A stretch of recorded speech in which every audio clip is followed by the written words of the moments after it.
तो साल है 2024 और मेरी ये पहली गर्लफ्रेंड बनती है जिस कोचिंग में मैं जाता हूँ उधर।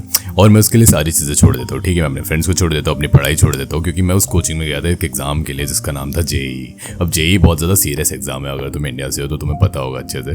तो जेई है ना, उसमें ऐसा होता है कि तुम लोगों को बहुत ज़्यादा फोकस देना पड़ता है, तुम डिस्ट्रैक्शंस नहीं पाल सकते। और मैं उस वक्त 12th में था और वो 11th में थी। ठीक है, पर हम दोनों की एज सेम थी, दैट वाज 17। ठीक है, तो पॉइंट वाज कि उसके पास 2 साल थे प्रिपरेशन करने के लिए and I just had 7 months, क्योंकि मैंने जून में वो बैच को ज्वाइन किया था, तो मेरे पास सिर्फ 7 महीने थे। और मैंने उसके बाद भी उसके साथ में रहा। I was spending all my time with her, I was prioritising her over everything. और मेरे को ऐसा लग रहा था कि like I just wanted to marry her. तुम्हें पता है ना, पहला रिलेशनशिप कैसा होता है, इट्स लाइक कि वो जो सामने वाला है तुम्हारे लिए भगवान बन जाता है and after that you are just doing that stuff for her, right. मैंने भी वही सेम चीज़ करी और पता चलता है साल के एंड में, लाइक जब उसकी 11th कंप्लीट होती है मुझे छोड़ के चले जाती है, सेइंग कि उसको पढ़ाई पे फोकस करना है। और 1 साल बाद उसका उसमें होता तक नहीं है। आफ्टर ऑल दिस मेरे 84 परसेंटाइल आते हैं। ठीक है, and I know it's not that much, but I just, मेरे दिमाग में अभी भी एक थॉट आता है कि अगर मैं थोड़ा सा भी फोकस्ड होता, थोड़ा सा भी डिस्ट्रैक्टेड नहीं होता, ये बकवास करने के बाद भी अगर मेरे 84 परसेंटाइल आ सकते हैं, तो अगर मैं थोड़ा सा फोकस कर लेता तो फिर तो वही जाना था मेरा। तो आज मैं जो एडवाइस देने वाला हूँ ना, कोई नई एडवाइस नहीं है, but it will make you realise कि तुम्हें चीज़ें कैसे करनी है। ठीक है, बट द पॉइंट इज कि वो जो एडवाइस होती है ना, वो हर किसी के लिए अलग होती है। बट मैं एक ऐसी चीज़ बताना चाह रहा हूँ जो यूनिवर्सल है, जो तुम्हें सारी चीज़ें एक तरीके से क्लिक हो जाएगी। ठीक है, अभी रिसेंटली क्या था, मैंने एक मीडिया एजेंसी ज्वाइन करी थी, तो मेरा जो नेचुरली डे है बहुत ज़्यादा बिजी होने लगा था, राइट। क्योंकि मेरे पास मीडिया एजेंसी का काम आ गया जिसमें मैं मोशन ग्राफिक डिजाइनिंग करता हूँ। मैं एक मोशन ग्राफिक डिजाइनर हूँ। मेरे पास गिटार बजाने की स्किल है जिसको मैं इंस्टा पे अपलोड करता रहता हूँ, और मेरे पास एक कंटेंट क्रिएशन है। तो मेरा नेचुरली दिन इन 3 चीज़ों में बढ़ जाता है, राइट। मेरे पास और कुछ करने के लिए होता नहीं है, तो मैं टाइम बहुत कम दे पाता हूँ बाकी चीज़ों को, जैसे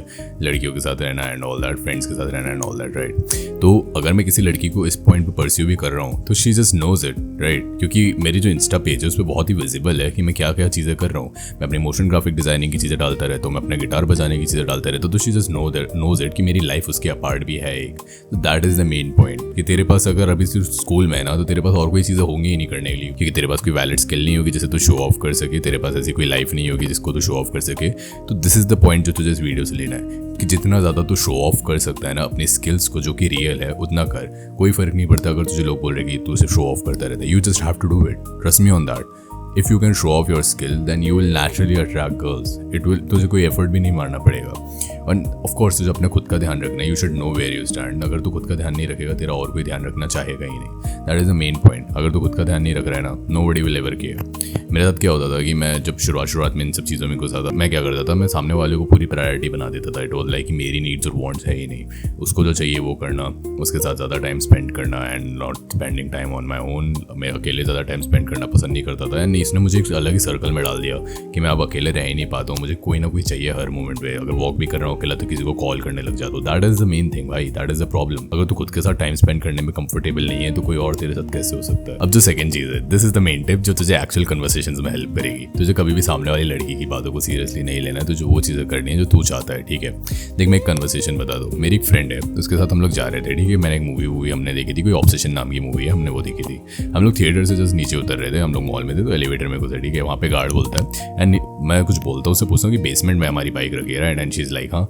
तो गार्ड मेरी तरफ एकदम से देखता है, क्योंकि उसको मेरी वॉइस एकदम से बहुत ज़्यादा डीप साउंड होती है, तो मेरी तरफ देखता है। वो थोड़ी देर में मुझसे पूछता है कि आपकी वॉइस में कुछ हुआ है क्या। तो मैं गलत अलग ही बहाना बना देता हूँ। आई एम लाइक नहीं, अभी थिएटर में हॉरर मूवी देख के आए थे ना, तो मेरा गला बैठ गया है। तो that type of randomness, that type of playfulness तुझे अपने अंदर बिल्ड करनी है।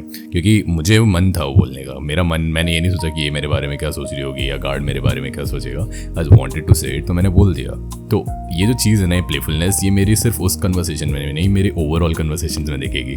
मैं कहीं भी जाता हूँ ना उसके साथ या कहीं भी किसी के साथ भी जाता हूँ, तो this is the type of behaviour that I portray, right. Like this is the type of behaviour जो मेरा है। I am always playful, teasing people, not just her, always teasing people, और not in a insulting way या फिर बुरे way में। It's just कि fun रहे, right. Everything should be fun around you, nothing should be serious. That is the main point and everybody will love being around you, not just girls, क्योंकि that is the most basic human behaviour, right. लोगों के पास already बहुत ज़्यादा दुख है। अगर तू एक ऐसा पर्सन बन सकता है जो उनका दुख हटा रहा है, जो एक ऐसा पर्सन बन सकता है जो चीज़ों को लाइट रखता है, then everybody will be wanting to hang out with you, right. And that is the main thing, that is how you actually be social, that is how you actually attract people. Try this. तुझे एक action step देता हूँ, आज जा किसी friend के साथ hang out करे या कहीं भी जा रहा है, किसी को नेचुरली टीज करके दे किसी भी तरीके से।